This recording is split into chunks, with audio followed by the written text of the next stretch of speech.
Good morning. This is Nita and Miss Panda with the Timepiece Garden. Oh, here she comes. There she goes. She's on patrol. Where we going, Mom? She's blocking my view. So, yeah.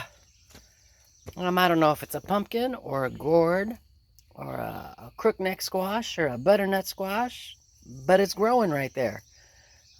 I don't recall dropping a seed here, so I'm assuming that the bird that kind of nests up there maybe got something out of the compost pile,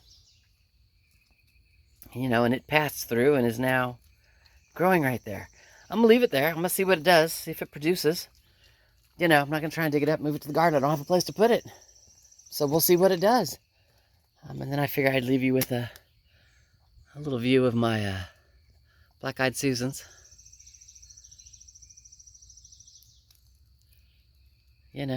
They grow wild, and they're awesome right here with the my daylilies that are done. There's a lone bloom right there. There he is. The last bloom. Huh. All right. Well, anyway, I got stuff to do, so I'll keep this one short, and I'll talk to you in a few.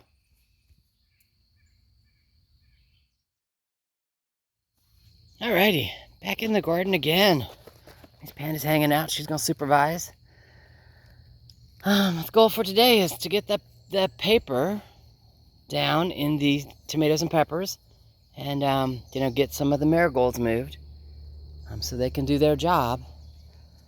The smell of them actually helps keep the moth that lays the hornworm eggs on the tomato plants off because they're the smell.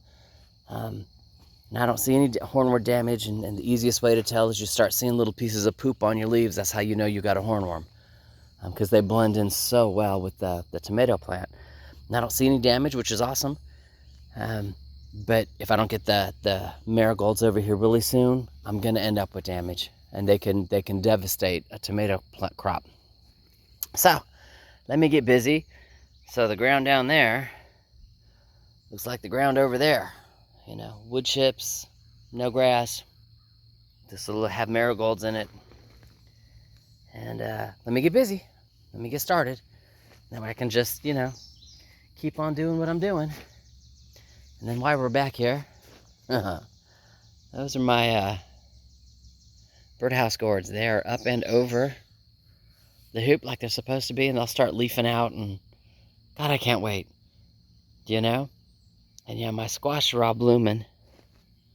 Let me go over there real quick to see if they've started producing female blooms yet. So when a squash plant is young, all it produces is males. The easiest way to tell is whether or not it's got a lump at the base of the flower. There you go. That one right there is a female. You see how you can already see the baby squash. It's probably about an inch long. You see that the hump there? That's a female flower. So when you have a flower like that one, see how there's no hump at the bottom? That's a male flower. That one there, that's a male flower. But I love it. That's a female. Woohoo! Life is awesome.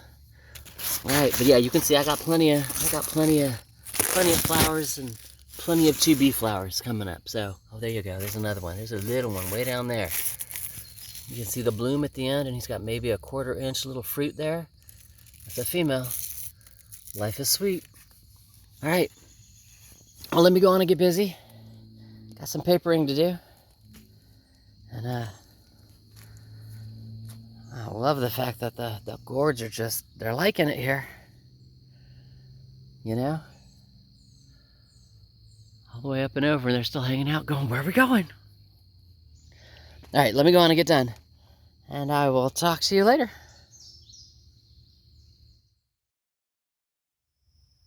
All righty.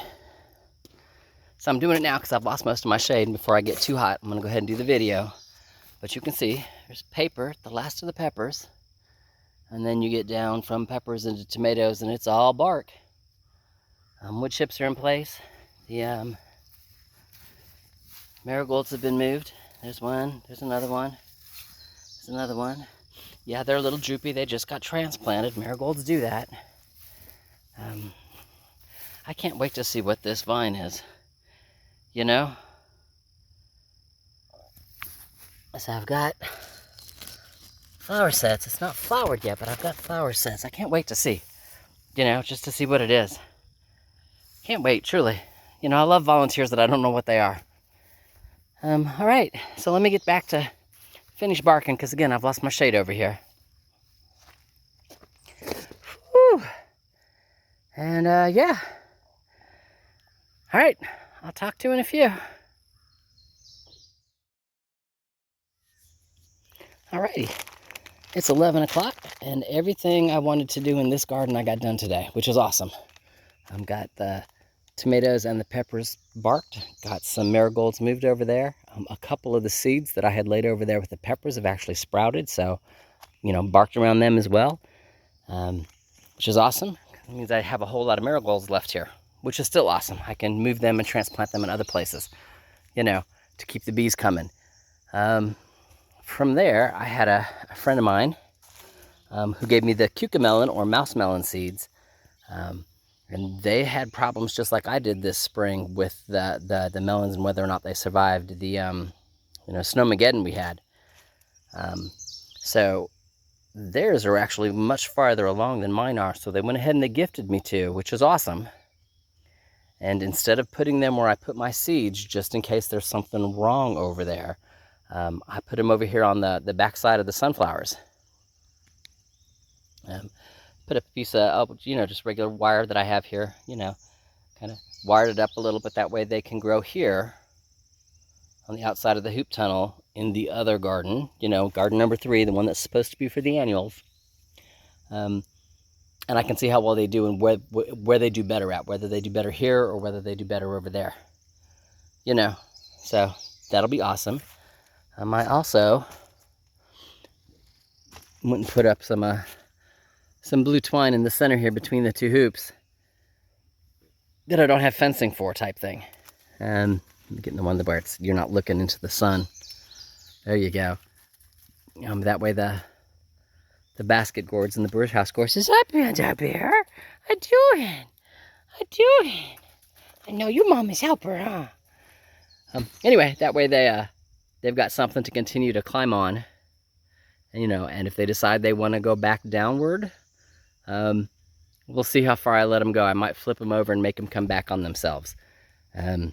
Mostly because I don't want to, how do I say this? I don't want to block the flowers in. Sunflowers will grow tall. Zinnias will stay within the hoop. So I'm just not sure how far I want the vines to vine over. So I'll play it by ear. Having said that, last time I was out here, they were just starting to grow and only one of them was attached. And if you look, 27 billion of them are attached. And since they're all attaching now, and the plant knows it, they've actually started to do fruit sets. So let's see if I can find a good one. That's a fruit set. That's where the flower's going to be. And like all other squashes, you notice how that doesn't really have a bump under it. If you look at that one, there is a definitive bump under where the flower set's going to be. You can tell male and female flowers, they self-pollinate. So I'm looking, let me come over to this one. That was the birdhouse gourds. These ones over here are the basket gourds. And this is the same thing. That one does not have a bump under it. But if you look at the small one right there, that's got a definitive bump. So male and female. There's another one there. I'm assuming that's a bump. Still kind of small, but every place that they've put out runners that have attached themselves, they put a fruit set. So this is awesome. So far they're enjoying it. And I will have several basket and or birdhouse gourds. Some of them are, just tiny. But that's okay. That vine attached, it set out a fruit set. So life is awesome. So one of the marigolds is in bloom. It's just starting to bloom right there. Get me in the shadow there so I can see the camera. But that'll start attracting the pollinators. Same thing with my crookneck squash here. There are already a couple of pollinators that come over here. And I say that because when it's producing male flowers like it is, those are all male flowers, it won't produce a female until a bee or a pollinator has hit a male flower. And in the first video when I walked in here, I showed you a couple of fruit sets where there's, you know, fruit bulbs, not just male flowers. So that means there's been some pollinators in here. So, you know, the more that this stuff gets into bloom, the more pollinators will come and do their thing. Now, I do have to do a little research. I've got a whole nest of baby grasshoppers. I don't know if you can see it on the zinnia leaves. They're munching away on the zinnias. This one here's been really rough. It's been hit hard. It's not a worm, it's grasshoppers. So I need to do a little research and see what they don't like. You know, whether it's some DE or some neem oil, because you can see I've got little holes. And it's grasshoppers, it's not worms. So anyway, a little bit of research I need to do. Let's not have the grasshoppers come out here and think it's a buffet. And yeah, from there, like I said, it's 11 o'clock. It's time to go in the house, get cool. I know you can see my tomatoes right there. They're awesome. I got big fat ones there, some little ones right there.